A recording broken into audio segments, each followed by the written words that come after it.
Solitaire Rose Radio, episode 59, an interview with Liz Berube.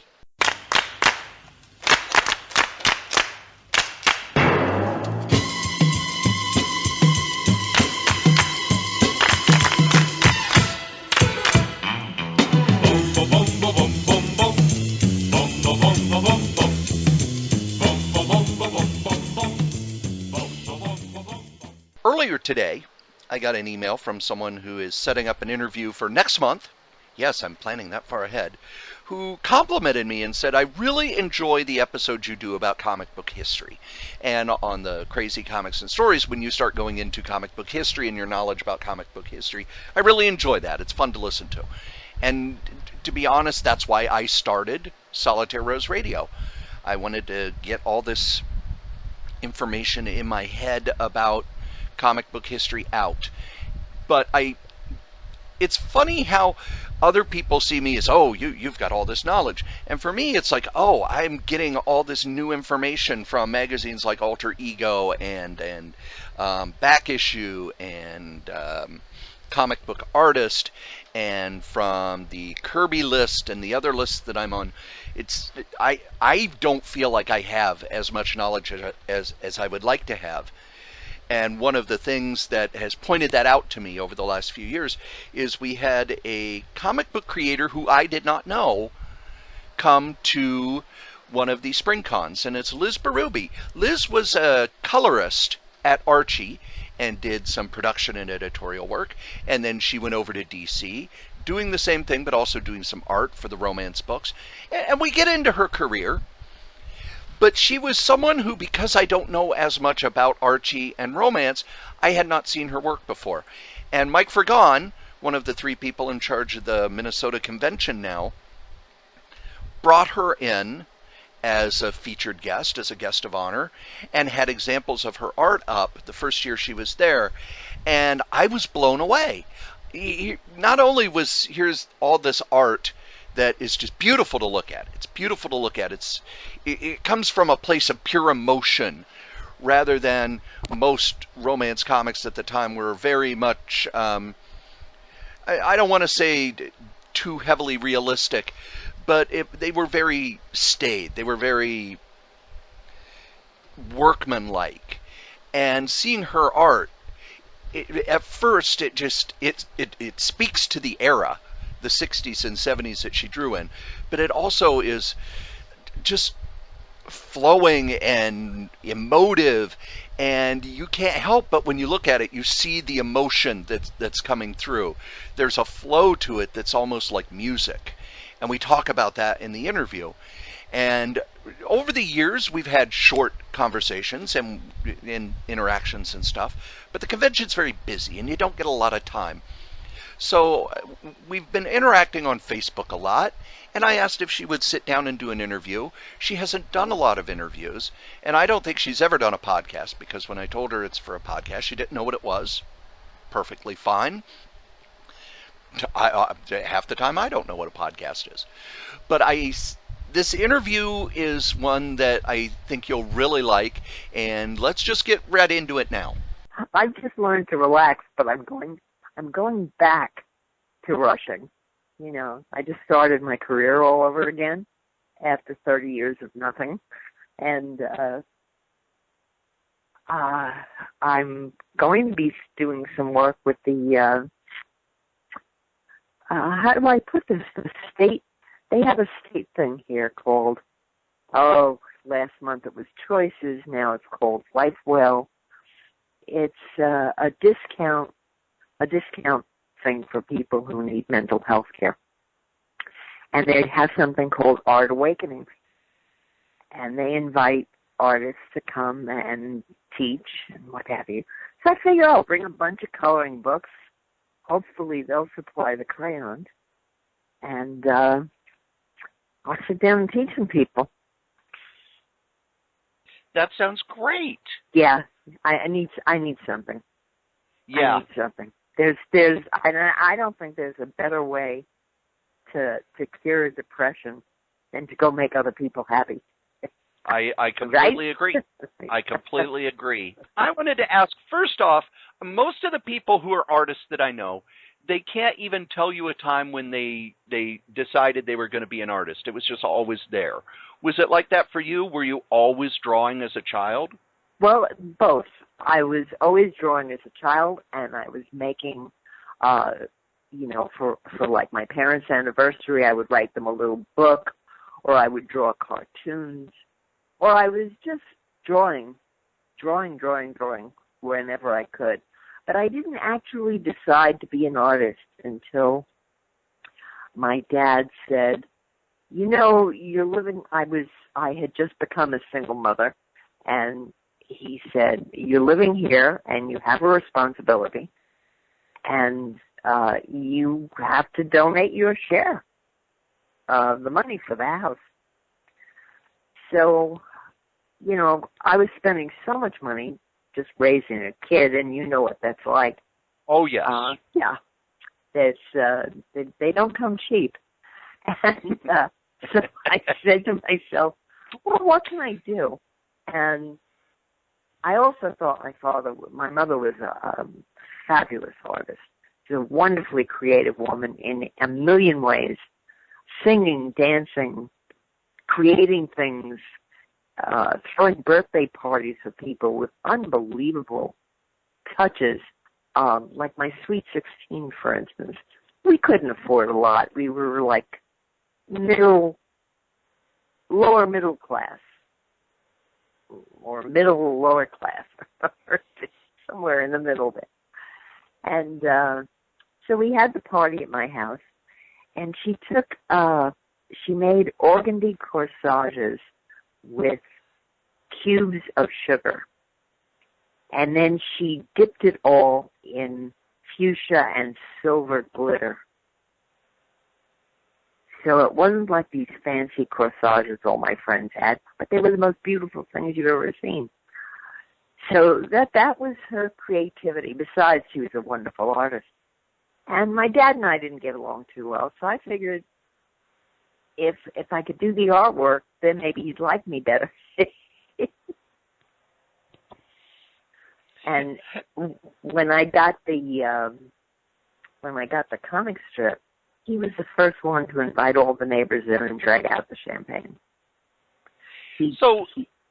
Tell me about this comic strip. I've read a little that you were, what was it? You were like 15 or 16 and you started a comic strip in the school newspaper. Yeah. But that I started earlier, back when I was a sophomore, actually. I had this great teacher my English teacher, who was in charge of that. And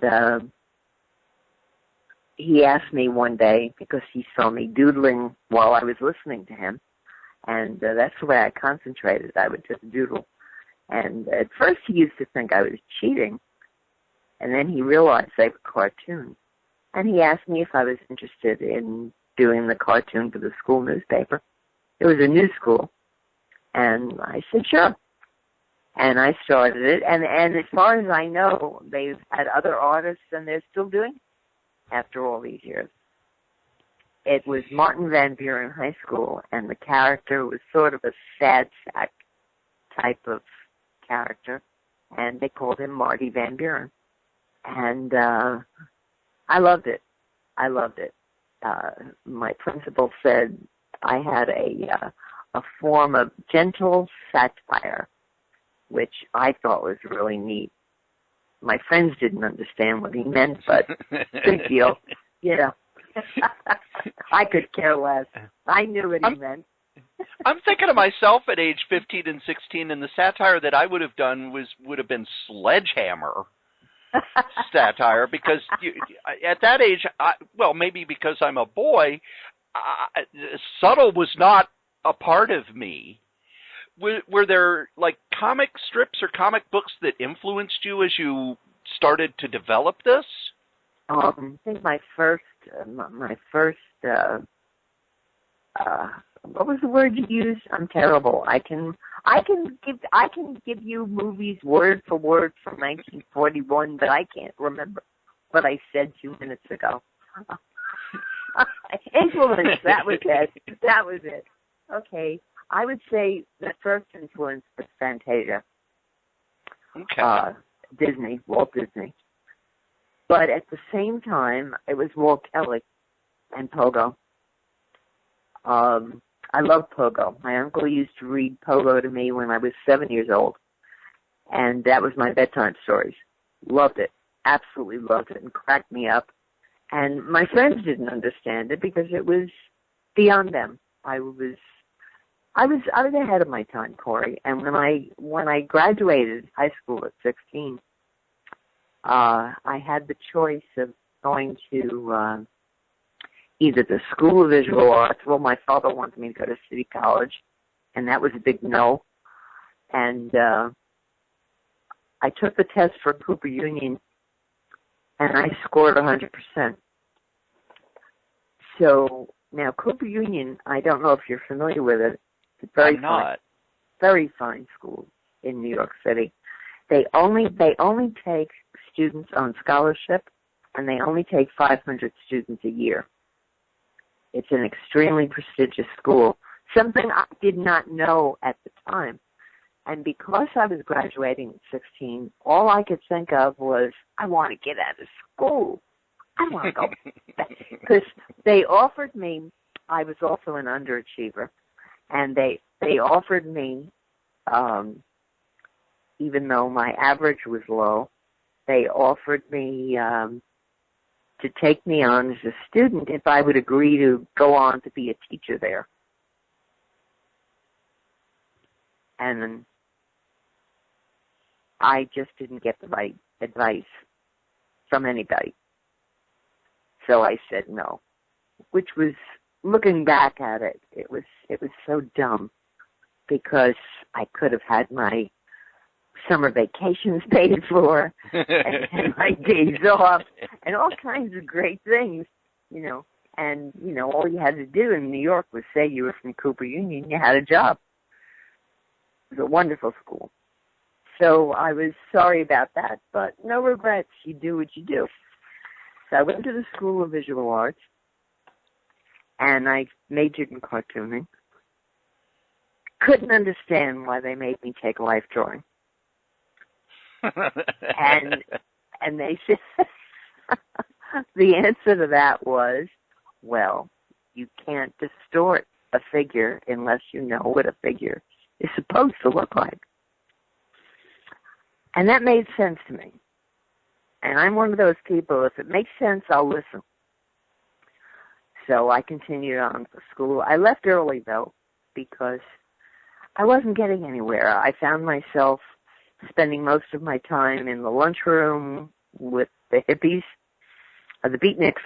I'm sorry. Yeah, I was going to say, that's beatnik time. Yeah, we were beatniks. And we spent most of our time just sitting around the lunchroom gabbing. And I found myself cutting classes and stuff, and it wasn't doing me any good. So the day I left, I walked past the bulletin board, and there was a thing from Archie Comics saying they needed artists. So I took my portfolio, and I went down there, and Richard Goldwater, who was running it at the time for his father, he loved my work. But he said, we don't need any more people who can draw Archie. What we need is colorists. So I started working as a colorist. And then Victor Gorelick, who now runs it, or did run it, I don't know if he still does, came back from the Army, and the two of us ran the production department. I learned a lot about, making comics and what to do and how to be an editor. And then one day there was a slight upset between Richard and myself. And I don't even know if I can tell this story. You can edit it out if you want to, but you'll probably get a laugh out of it. He was very annoyed that Victor and I were such good friends. We used to go out to lunch together all the time and go down to Chinatown. And just, we had a great time. We had a great working relationship, and we were good friends. So he made a rule that any time I was going to go to the ladies' room, I had to let him know. And also, I couldn't go out to lunch at the same time Victor went out to lunch. We had to do it separately, so there was always somebody in the office, which is ridiculous. That seems very controlling. Pardon the expression, like Mad Men, like the TV show Mad Men. Exactly. Where the women are in a role and they're to stay in that role, and if they try to break out of that role, there's hell to pay. Well, I was always paying hell. So I walked past his office one day, and there were a group of men. They were having a conference. So I just sort of raised my hand in a salute to let him know that I was going out to the ladies' room. And he stopped me, and he called me into his office in front of all these men that I did not know. And he said, "Where are you going?" And he knew damn well where I was going. And I said, "I'm going to the ladies' room, Richard." His next answer was, "What for?" And it just so happened that I had a sanitary napkin in the top of my purse. And I pulled it out, and I waved it in his face, and I said, "That's what it's for."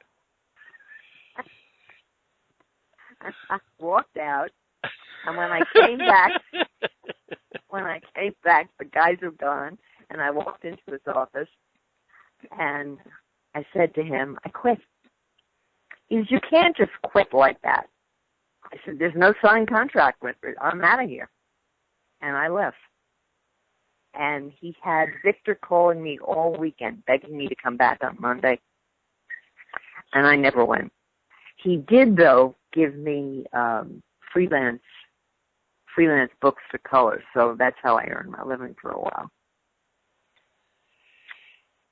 Now, to backtrack a little bit, yeah, you saw this ad for Archie. Back in the 40s and 50s, and even into the 60s, there was a huge gap between comic strips and comic books. Right. To the point where I've even seen Walt Kelly's testimony in front of Congress when they were investigating comic books, and he made it very, very clear he had nothing to do with comic books, even though he'd worked in comic books in the 40s. Were you someone who'd read a lot of comic books and you knew of Archie, or was it, there's a cartooning job? Both. I read Archie as a kid. And I was always rooting for Betty. And I think anybody with any sense roots for Betty. Plus, my name is Elizabeth. How do I root for Veronica? Although I look more like Veronica. But yeah. There was that, and the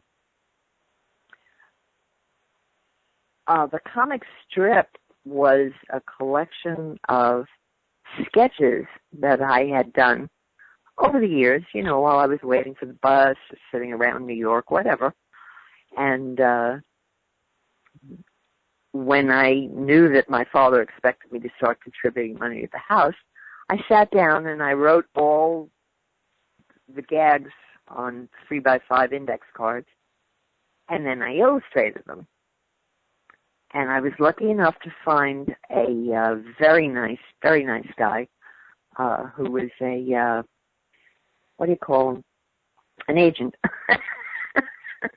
And he took my work to a couple of places and then went over to Newsday. And he spoke to Bill Moyers, who was running Newsday at that time. And that was 1967, I think, or 1966. And Bill Moyers said, "Well, I don't know." He says, "My daughter is 15. Let me take it home to her and see what she thinks." Well, she loved it. And I had 6 weeks worth of strips, because that was the rule. You always had to be 6 weeks in advance. And she said she loved it. So he told Bill Neely, the agent, if she'll agree to change the name to Karen, which was his daughter's name, instead of Liz, we'll publish it. And I let out a scream. And I said, you can call her Irving, you know. Fine with me, you know, because my dream at the time, as long as I was going to be an artist, was to be the world's next Walt Kelly. That was how I put it in my brain. I wanted to be the next Walt Kelly. And later on, I had other dreams, you know, like the next Frida Kahlo or the next George O'Keeffe. But mostly the style that I developed came from my mom, from work that she had done with the movement and the flowing hair and stuff. One of the things I noticed about your style, and I have to confess, I don't know a lot about romance comics. I'm a huge Kirby fan. I've done an audio biography of Jack Kirby.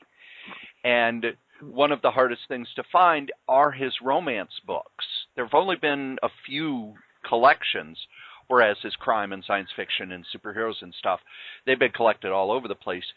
Marvel has not collected their romance stuff in any way. DC's done very limited. But when you started coming to the Minneapolis convention, I started looking at your work, and one of the things that struck me first was that it's got a very distinct design sense. A lot of the romance stuff, to me, looks like it comes from the Kirby, Romita, more realistic style. Whereas yours, I don't want to say it's impressionistic, but it's very much, characters are drawn emotionally rather than as if Brune Hogarth designed them. Oh, Corey, I love you. First of all, I studied with Brune Hogarth. And if you weren't Hogarth, you weren't good. You didn't cut it if you weren't Brune Hogarth. And I wasn't doing that then when I was working with him. He was one of my life drawing classes, foundation classes. But the thing was that I have always drawn from my emotions. And some of my best pieces have come from music. Like sometimes I feel like writing at the bottom, look at this to the tune of, because I'm actually illustrating the music that I was listening to at the time. It is all extremely emotional. There are actually some comics that have come out lately where the artist or the writer has put up a song list. It's like, when you're reading this comic, here's a song list to listen to as you read it. I'll have to keep that in mind when I get to my retrospective book. That's a great idea. But when you moved into the romance field, I'm guessing it was around 67, 68, because it sounds like you pretty much were full-time at Archie till you told them to bugger off. Right. Another one of my favorite expressions. So when you moved into the romance field, first off, was it an active field? Was it something that you felt was doing well, or was it something like, as Romita said when he left?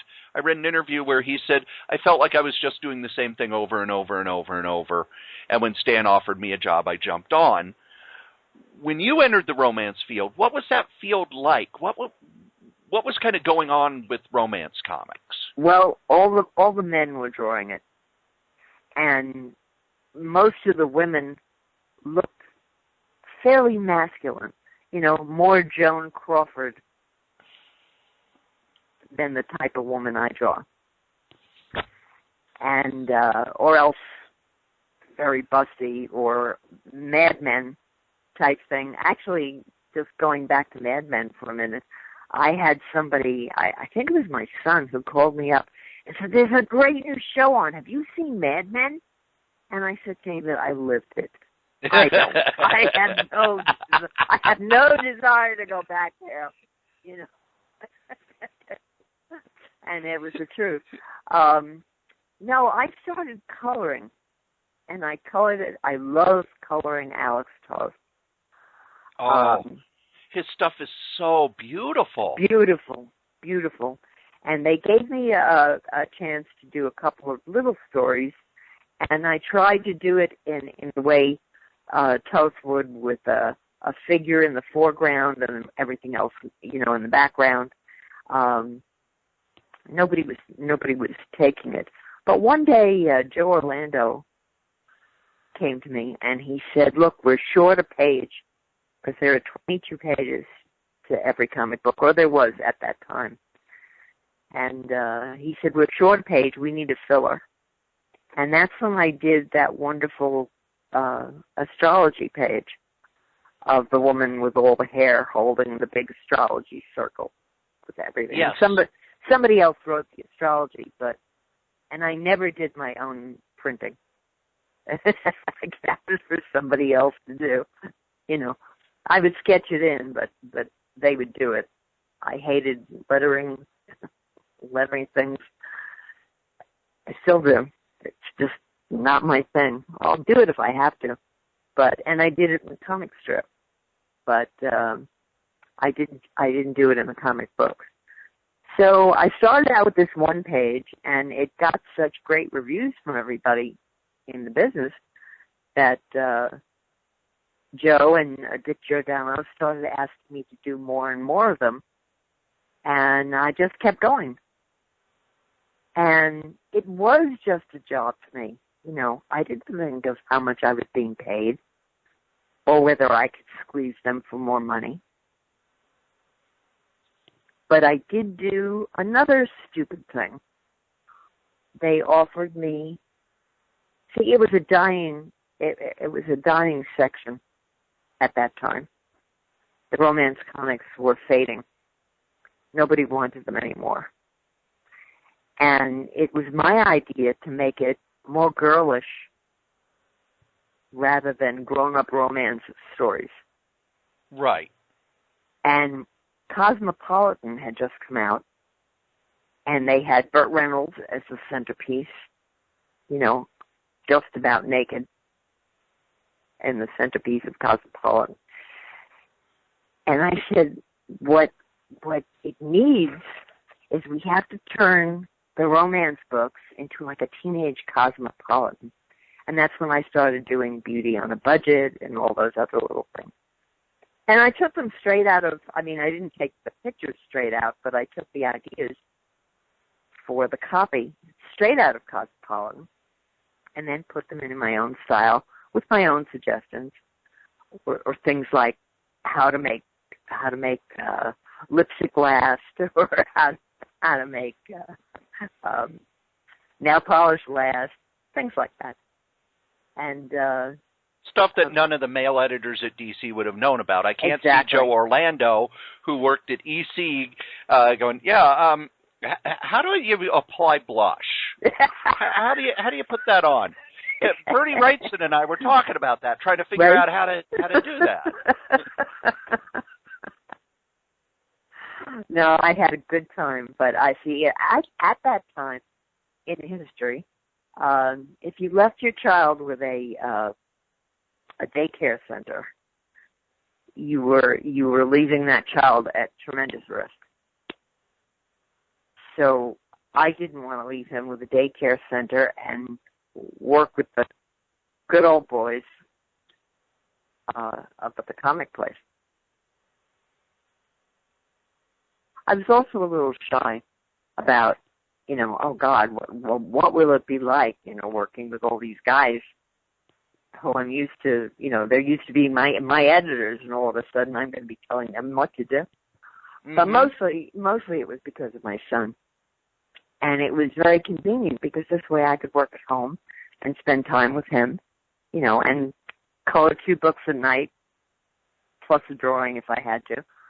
And there were many times I was up, 2-3 nights in a row. Well, you can handle those things when you're younger. Yeah. Right? Yes, I'm learning that I have limits at my age. Right. And it's like, well, 10 years ago, this wasn't a problem to work this much. Exactly. Now, Jack Adler was a prince because he taught me everything he knew about production and coloring, and he taught me so many tricks about how to make lines and mark things up for the separators so that I would actually get the color I was going for or the shading that I was going for. And he would tell people, he would tell the editors, because there was a chain of command.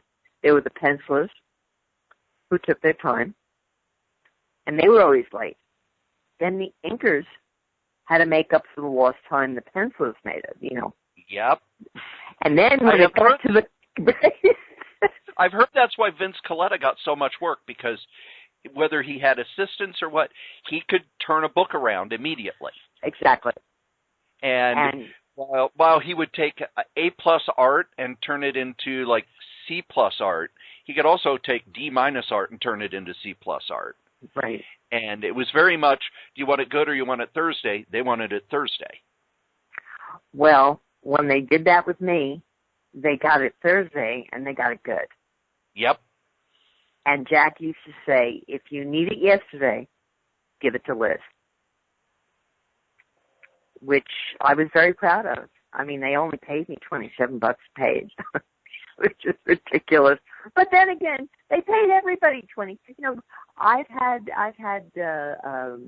lectures and stuff that I've been with Trina and Amy Reeder, you know, and we've talked at the comic convention, and people always ask, you know, did you have a problem working with the men or getting the same pay and stuff like that? And no, I didn't. I was paid the same thing as the men were paid. There was never a question. The only problem I had was with the casting couch sort of thing. I have heard a lot of rumors about, especially at DC, where the editors were, I'm going to kind of be delicate, the editors were not saints. Well, they never pulled anything on me. That's DC, good. they were all gentlemen. The problem I had was with Dell. There was I forgot the guy's name, but he offered me one of those summer books, you know, like 80 pages. Okay. And when I told him I was interested, he said, well, why don't we go out to lunch and talk about it? And, you know, my mom was no dummy, and she taught me a lot of things. And a little ding went off in my head.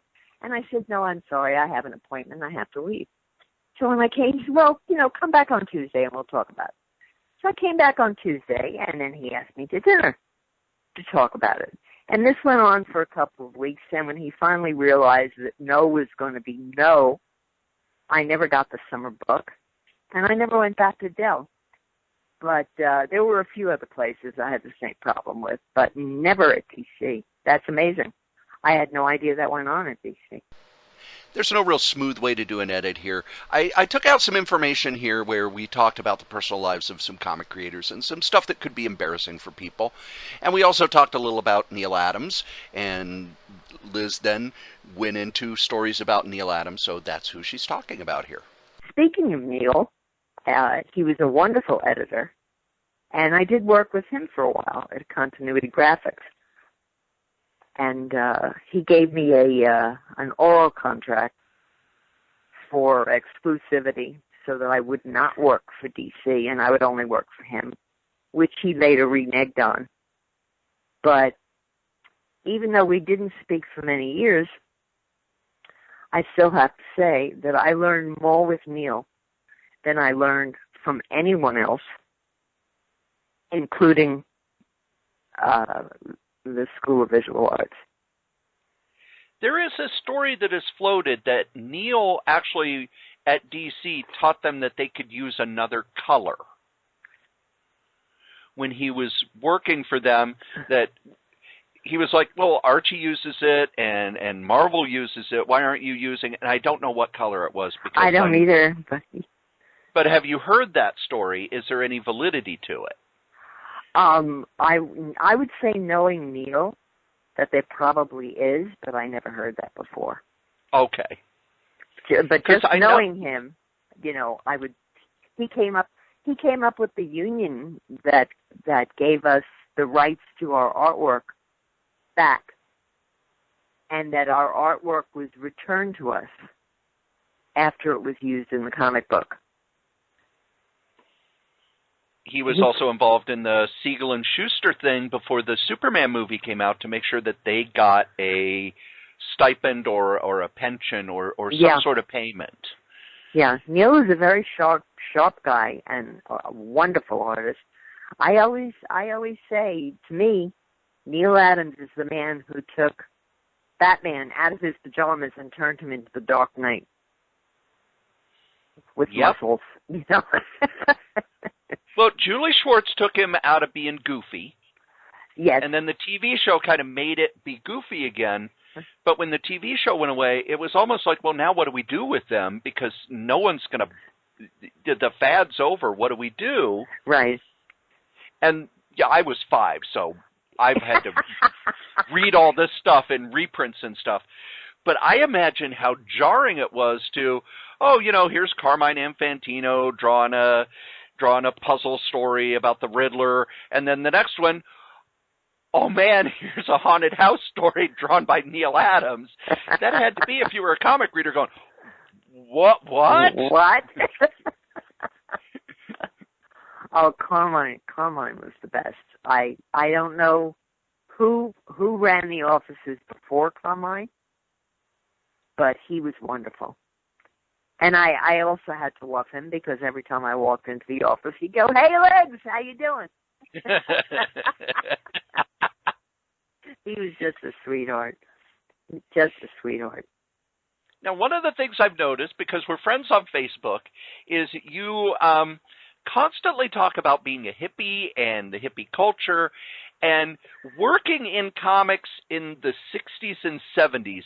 I tend to get this feeling, not so much at DC, but it was kind of young people just kind of taken over and feeling like they could do anything. Was there that sort of creative burst of energy and explosiveness that it feels like from the outside? In the comic strip, the one that I did for Newsday, I put a lot of that in there because it was all about the mod progression and younger people and the micro mini skirts, and I threw in a lot of fashion stuff. In a comment on the Times, one of my favorite ones was on the back of the coloring book. Did you see that? Yes. Yeah. With the, where she's looking through all these comic books, war, and well, these don't make sense. And the funny thing is, the pile of comic books that she went to after the newspapers were all labeled Marvel. Yes. I was going to ask about that because you working at DC and Archie. Was Marvel where you kind of wanted to go, or was it just, these guys are doing cool stuff? These guys were doing cool stuff. And I couldn't wait for the new Doctor Strange. And I can't wait for the movie because I'm a big Cumberbatch fan. I can't wait for the movie. Cumberbatch fan. I can't wait for the movie because I'm really looking forward to seeing the few trailers I've watched. I try to go out of my way to avoid trailers, but it really feels like they're going to try and get that Ditko surrealism on film. And if they do that, people are just going to walk out of the theater with their heads exploding. And then in the 70s, you got Brunner, who, I wish he would have stayed in comics longer, kind of expanding on that. And then you got that beautiful run by Gene Colan. Yeah. No one does Shadow like Gene Colan. See, by that time, I had stopped buying comics, and I was just bringing home the ones that I was coloring. And that was the thing. I read all these comics as I colored them. Because to me, you can't color a page unless you understand what's going on. So that's why I never bought them. I bought the ones that I didn't color because I didn't know what the stories were. And I really think that the Marvel stories were better than the DC, by and large. Not all of them, but as a general rule, they were more interesting. Like, to me, Doctor Strange was so much more interesting than Superman.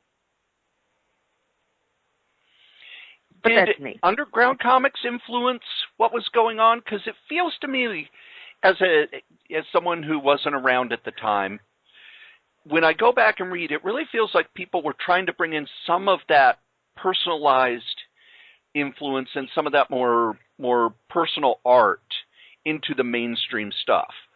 And your stuff, to me, really has kind of that underground personalized feel to it as I look through and see the work you've done.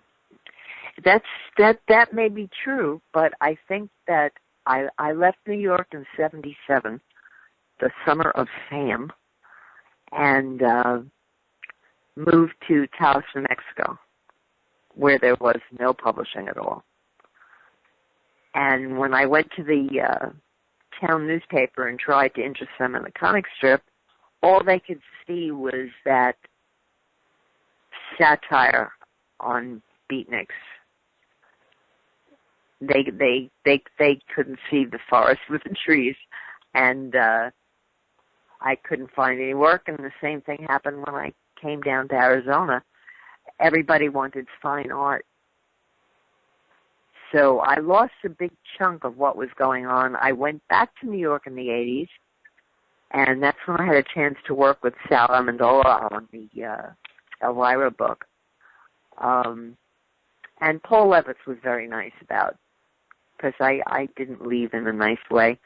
I left going on vacation and just never returned. And Jack forgave me, and Paul eventually forgave me. But what can I say? I married a jerk, and going back to the Mad Men era, this is what he wanted to do, so this is what we did. Yep. That's the way I was brought up. You know, you get married, you do what your husband wants to do. I don't feel that way anymore. See, I'm in Minneapolis because the woman I was with, her mother was here. She said, "Oh, there are jobs here," and she was like, "Oh, let's move there." Well, okay, that's where Prince lives, sure. and I've stayed ever since.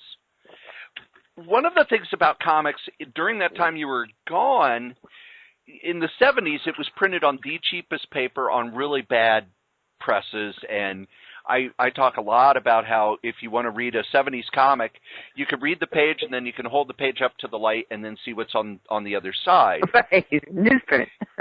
and then by the 80s, they were using much better paper and much better separation and much better presses. Did you have to change how you did the coloring? Or No. was it finally your coloring looks like it should? No, it was that my coloring finally looked like it should because of the better paper. But I was still doing it by hand with brush. Neal tried to get us started with computer, and then I was doing what they call blue line coloring, where I colored like 7 or 8 little paintings, little tiny paintings with a black line acetate over it, and then they would run it over some drum.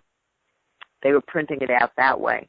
Good. I really wish that I had the patience and the ability to sit for long periods of time, but I don't, because I would try to get into coloring with the computer.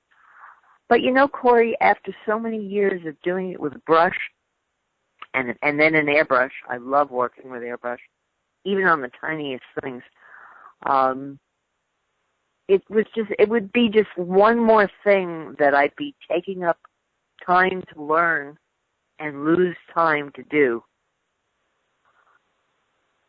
So I haven't gone into it, but I am fooling around in my head with the idea of taking a course in animation.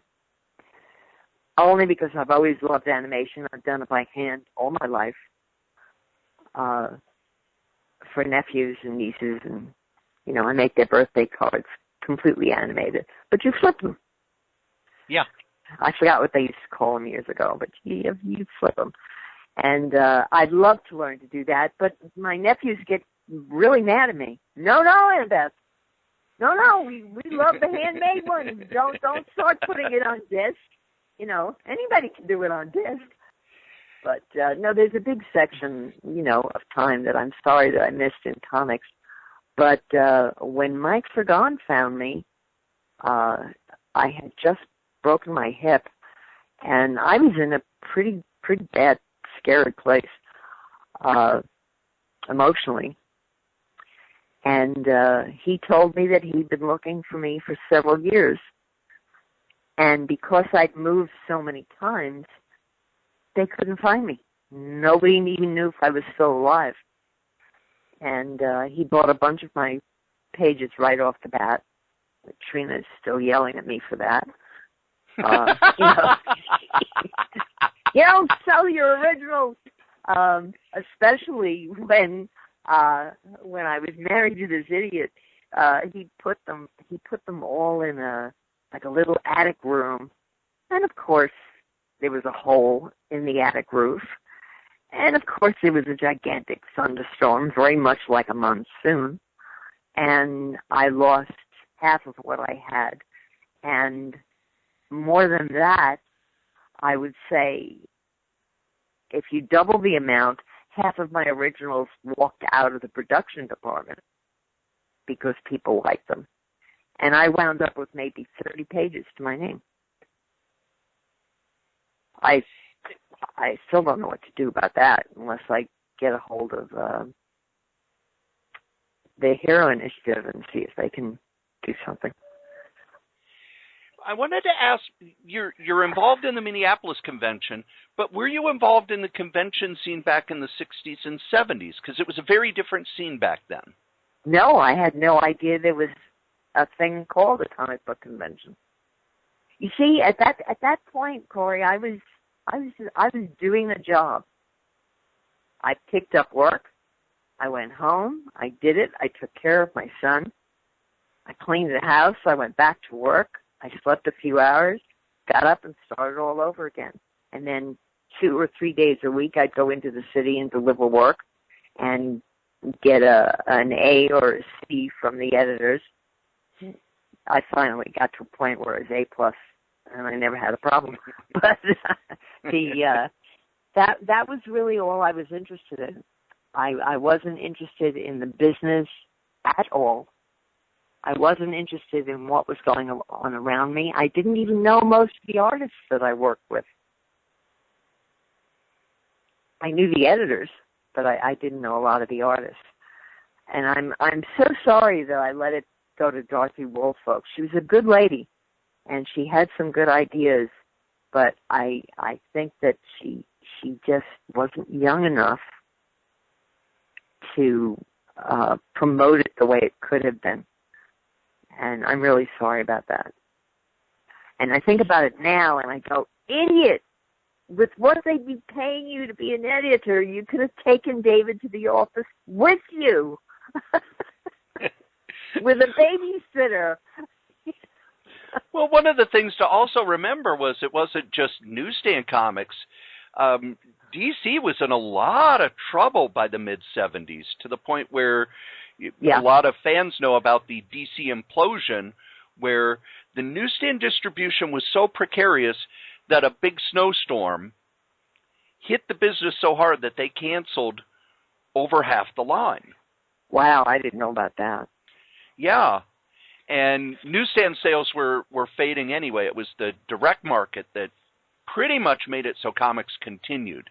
That's why Harvey didn't have superhero books, so comic shops didn't care about him. Harvey went away. Carlton didn't have superhero books, so comic shops didn't care about him. They went away. Same for Dell/Gold Key. And then Neal Adams, you talked about how you worked for Continuity Studios. He actually self-published stuff. Were you working when he was publishing his own line of comics? Oh, yes. I saw him about 2 years ago. I went over to the Phoenix Comic-Con. I was not invited, by the way. They don't They don't invite me to these things for some reason. I don't know why. But I went over. Mike Fett had an extra pass, so he said we'll get Jeannie to come get you, and you can use my pass. And then I paid for her to come in, and we walked around, and I saw Neal sitting at a table, sketching away, and he's looking down, and he's sketching, and people are putting their hands out, and he's nodding, and all very robot-like. Now, keep in mind, I hadn't seen him in 30 years. I walked over and I stuck out my hand. I said, "Hello, Mr. Adams," and he shook my hand. He goes, "Yeah, hi." And then all of a sudden he looked up and he goes, "Oh my God, Liz!"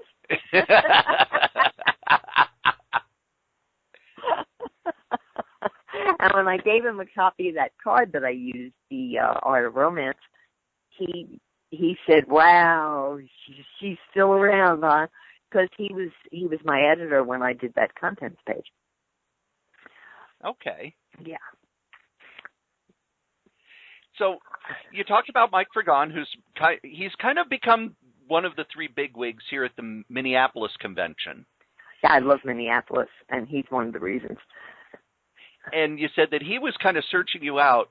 When he contacted you to come up to this convention, I imagine it was kind of the first convention you'd been a named guest at. Have you ever been to like the San Diego or any of that in the 80s or 90s when you were doing some other coloring? The Minneapolis one was the first, and I was so excited. Because I was the guest of honor, and as you walk in, he had my work plastered all over the little walkway where people come in, and I was just mouth open. And when I got to the table, he said to me, "Don't worry about bringing stuff." He had taken all the pages that I sold him and had them printed up and laid out on the table, and T-shirts, and everything I could possibly want to sell. And he had it all made up for me. And I had a chance to meet Nick Postiani. So Nick's really the godfather of the current comics scene. I was involved real early on and actually ran the Minneapolis convention until I came to my senses and went, "Yeah, I'm raising a small child and working 2 jobs. I can't do this." And the dealers drove me crazy. And then when Nick came in, I can relate. because he was also a retailer, he brought in this new dimension and this new kind of camaraderie to everything. And now I think Mike and the other guys are continuing that. Yes, they are. They are, and I think that there's they've had offers, to buy them out, but Mike doesn't want to see it turn into a San Diego type thing. He wants to keep it small and good and affordable for people, and not celebrity driven. Right? Exactly. That I'm kind of proud of the fact that I'm the one who started that, because the first few years we started getting calls from the celebrity bookers, and I went, "No, we're a comic book convention. We focus on comic creators. We don't pay people to come in. We bring in people who work in comics, and we try to find guests who haven't gotten the attention they deserve." And Nick kind of grabbed that and ran with it, and I like the fact that they're still continuing that. Oh, they treated me like a queen. I can't tell you. I was just so thrilled. I go every spring. I only missed 1 year, and that was because of the accident. And I look forward to it. That's like my one big trip every year.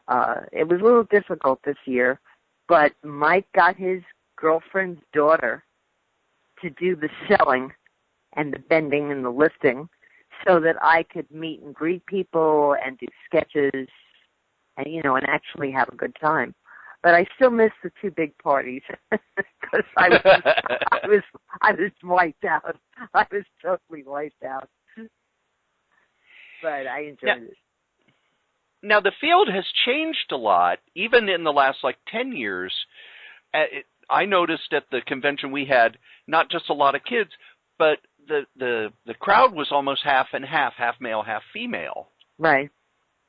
And we have a lot of female creators. And you worked at a time when female creators were pretty much as rare as hen's teeth. Right. I love it. And you were sitting next to Trina Robbins, who's very well known for talking about the history of women in comics. Is there any sort of emotional feelings you get as kind of one of the people who, I'm not going to say trailblazer or pioneer, but you were there early on, and now you're seeing the field completely sort of change? Yes, absolutely. When I was watching the convention the other night, and they did that whole glass ceiling thing with Hillary, yes. I was laughing, and I was going, I did it before you did.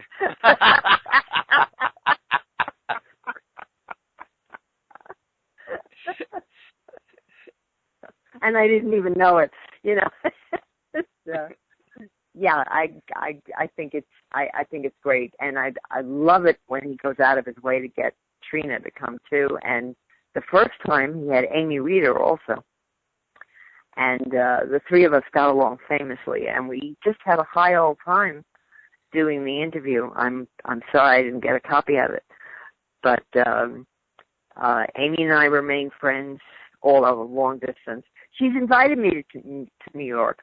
She says the only problem is her apartment is a 4-floor walk-up, and I'd never make it with the walkers, so we've dropped that out. And Trina wanted to get me invited to this San Diego one that she was just at, but apparently had no luck. And I would have forced myself to go to that. San Diego's a monster. I know. But Trina has. Well, first of all, Trina Robbins is a force of nature. And, I completely agree. And number two is she does what's good for her. She got me invited to one in Mesa a couple of years ago that Mike Fett was running. And Mike's first reaction was, who's she? Meaning me. And Trina said, look her up. So he not only invited me, but they also, did me a guest of honor thing. And Trina and I she had a whole PowerPoint show, and we talked, and we had a great time. And it was completely delightful. I think that's the only other convention that I've gone to. Yeah, it would have been nice. I would have forced myself, even if I had to have somebody carry me.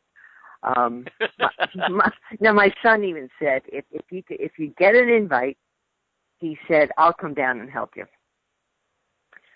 And but I didn't, and he didn't. And well, that. There's next year. Yeah, next year I'll be in better shape than I'm in this year, so I'm not worried about it. Next year you're going to have more to sell. That's true. I'm, as a matter of fact, I've cut my prices on a lot of things to just get rid of it. Because Mike went totally overboard. I can't tell you. He went totally overboard between the posters and the T-shirts. And Bree's daughter was selling everything. Two for $20. Two of anything. You want a T-shirt? You want a poster? $20 out the door. And I made more money doing that, than trying to do everything for $25 or $30 a piece. And truthfully, Corey, I don't care about the money. What I enjoy is being with people who know who I am. And I don't mean that in a celebrity way.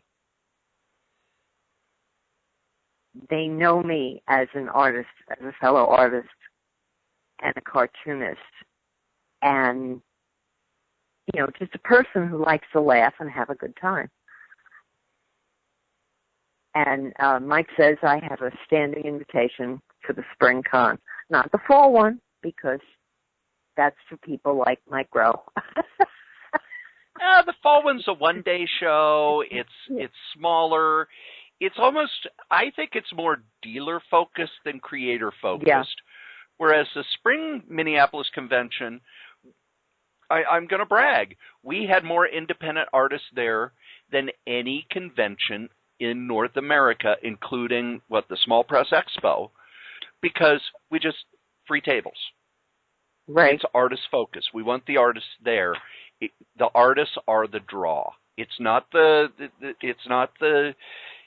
celebrities. It's not it's come meet these artists, get work from these artists, and learn about comics.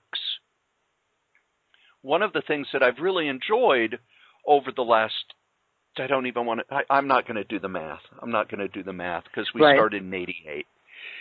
I'm not doing the math. But all of these wonderful creators who've come through, who've talked about the history of the medium and all of these wonderful stories. I got to sit down and have a couple beers with Kurt Swan. Uh-huh.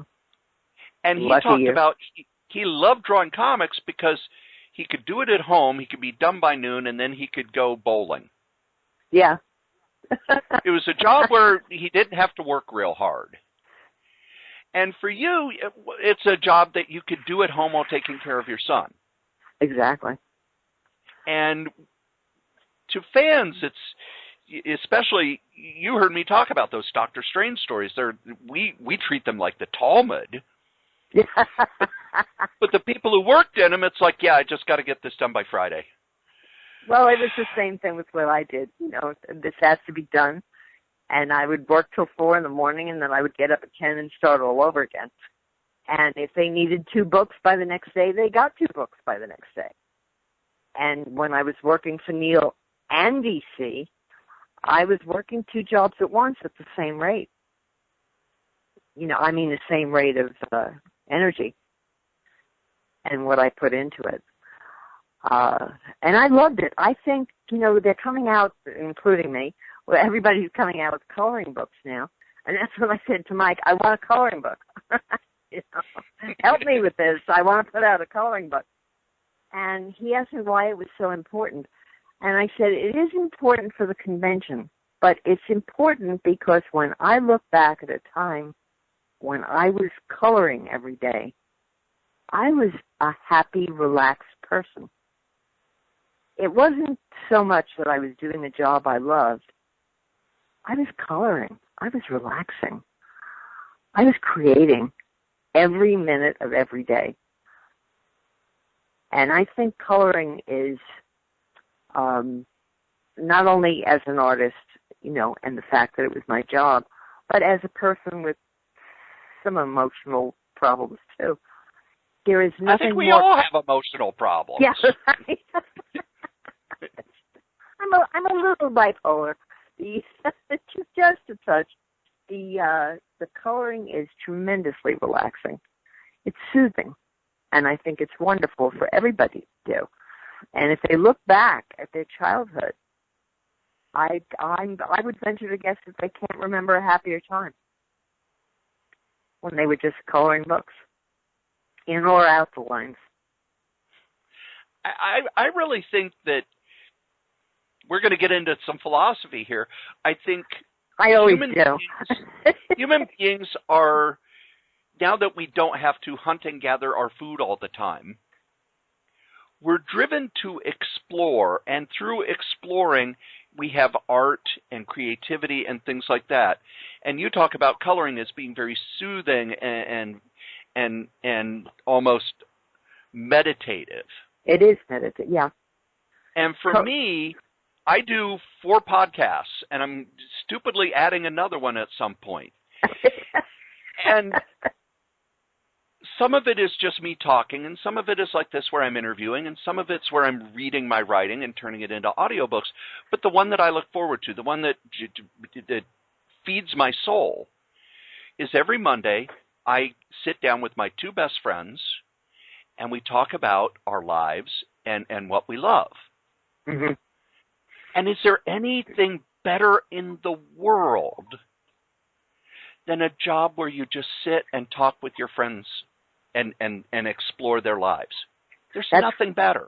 There's nothing better. That's what I miss most, and that's why I look forward to the convention so much.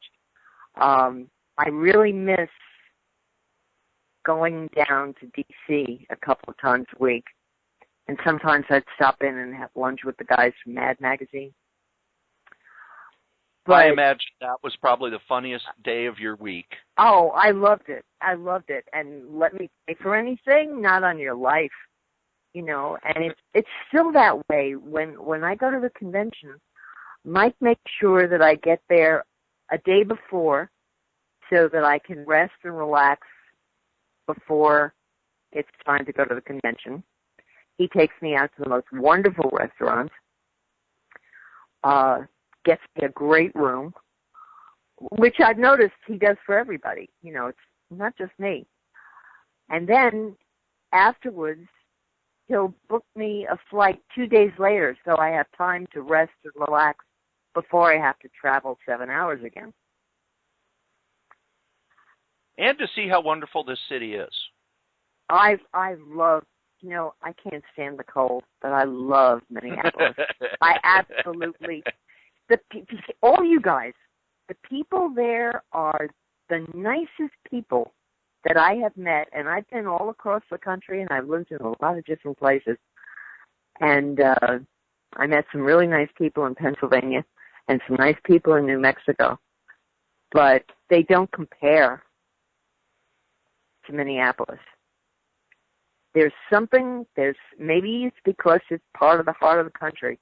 There is something about Minneapolis that's just so warm and so friendly and also extremely intelligent.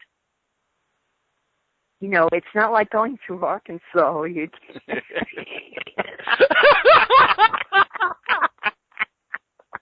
And now that I'm getting tired of the heat, I'm thinking, well, maybe Minneapolis wouldn't be so bad. If I can't draw anymore, I'll work as a volunteer. What the heck? I'll meet and greet people. Well, it's a joy talking to you and a joy learning about all the things you've done in comics and also the new stuff you're doing, really working in therapeutic art and taking your art and trying to bring that therapeutic stuff to other people. I can't tell you how much I admire that. I think that's amazing. Thank you. I tried that, in 1989 when the work from Neal stopped. And I went down to the, can't remember the name of the school here in Arizona. They used to call it a party school. Doesn't matter. I went down there with my portfolio, talked to the people, and they wanted my high school records, which were a bitch to get. And the guy who interviewed me, he said, you shouldn't be... They wanted me to go back and start from scratch. Art 101. And get a degree, and then they would allow me to do art therapy, which is really what I was interested in. And he looked at my stuff, and he said, you shouldn't be, coming to school here. You should be teaching. But it was a long trip, and I didn't drive in, so that, too, went by the wayside. I didn't learn to drive till I was 57, and I really miss it. Because I really wish I wouldn't have ever learned to drive. But I'm a road person. Too. I hate planes. I hate flying. You don't see enough unless once in a while you go over the Rockies and you get a chance to see something beautiful. But No, I'd much rather go by car and see the country. I tried by train, but they took a station out of Phoenix, and now you have to go all the way up to Flagstaff or all the way south to Sierra Vista or Tucson if you want to get a train. And that's crazy. Yeah. And a train is now the price of 3 first-class seats. Yes. On a plane. So I've given up on that for the time being, too. Maybe a bus. I don't know. Oh, no, don't ride the bus. You know who rides the bus? You know who rides the bus? I did it once, yeah. The indigent, the haunted. You're talking about my lunchman. Oh, I rode the bus from Peoria to Chicago one time, and I paid for a train ticket back. I just, nope, not doing that again. Well, I don't need to hear that the Illuminati are taking over and that Jimmy Carter is an agent of aliens. And nope, I don't need it. I don't need it. Don't need it. I saw an episode on Sex and the City where they take a train from New York to Los Angeles or San Francisco because Carrie has to do a reading for one of her books. And there are Formica tables, and you sit where you get to sit. There are no white tablecloths. And Samantha's reaction was, well, now I know why there was a murderer on the Orient Express.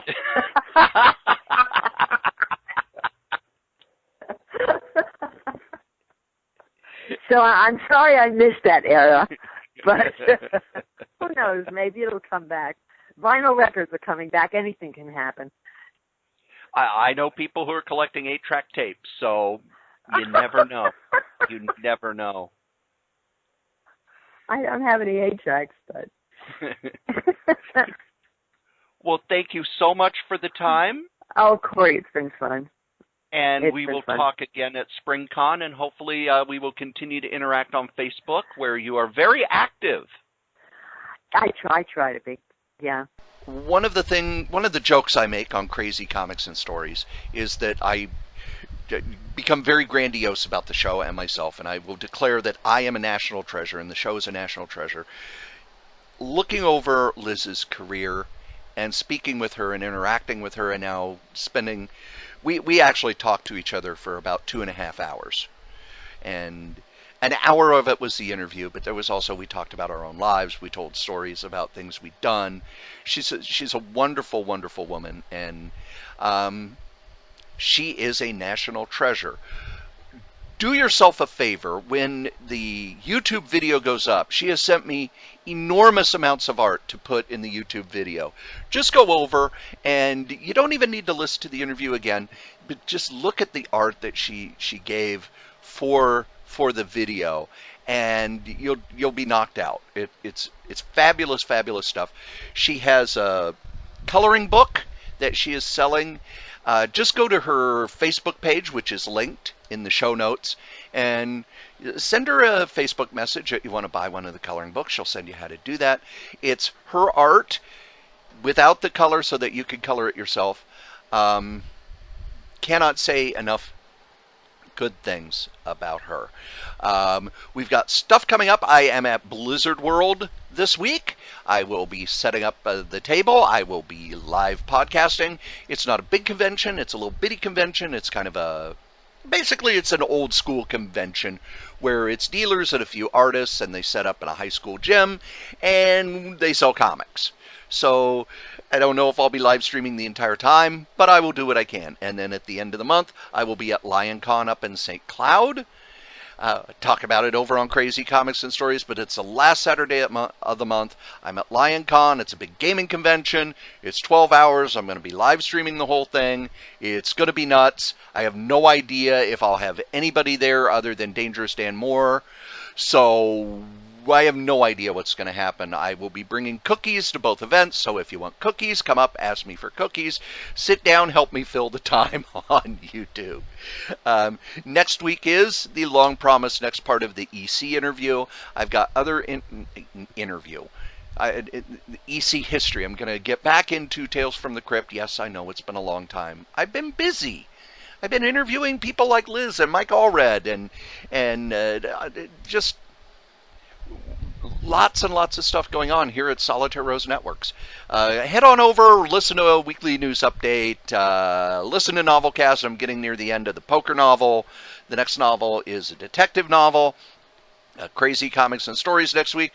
We have special guests coming in, people that I am huge fans of, people who had a heavy influence on the podcast, and that's a lot of fun. It's another train wreck episode, but it's a lot of fun. And I want to thank you for listening. I want to thank you for supporting the podcast. Here are the ads. Yes, here at Solitaire Rose Networks, we have ads. That's right, we have ads. Just like every other podcast. Come on, it's okay. Our first advertiser is our longest-running advertiser, and that's DreamHost.com. DreamHost.com is the best, bar none, web host all over the interwebs. You could go to other web hosts. You could go to the ones that have big ads on TV and everything, and they're not going to give you the service, the dependability, and the reliability of DreamHost. Head on over to DreamHost.com. Use the code CRAZY, KRAYZ, and get $20 off your first year of web hosting. Another of our sponsors is Dollar Shave Club. Dollar Shave Club has great blades at low prices, and let's face it, you gotta shave. Head over to shaved.by/C19DC. Get you some blades. They're wonderful. I use them. I use all of our sponsors. Matter of fact, head on over to crazycomics.com. Over on the right-hand side of the page, you'll see all of our sponsors.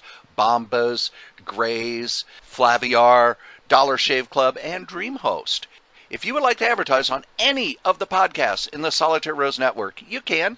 Just email solitairerosenetwork@gmail.com, subject advertising. Thanks a lot, and I'll be back soon with more stories.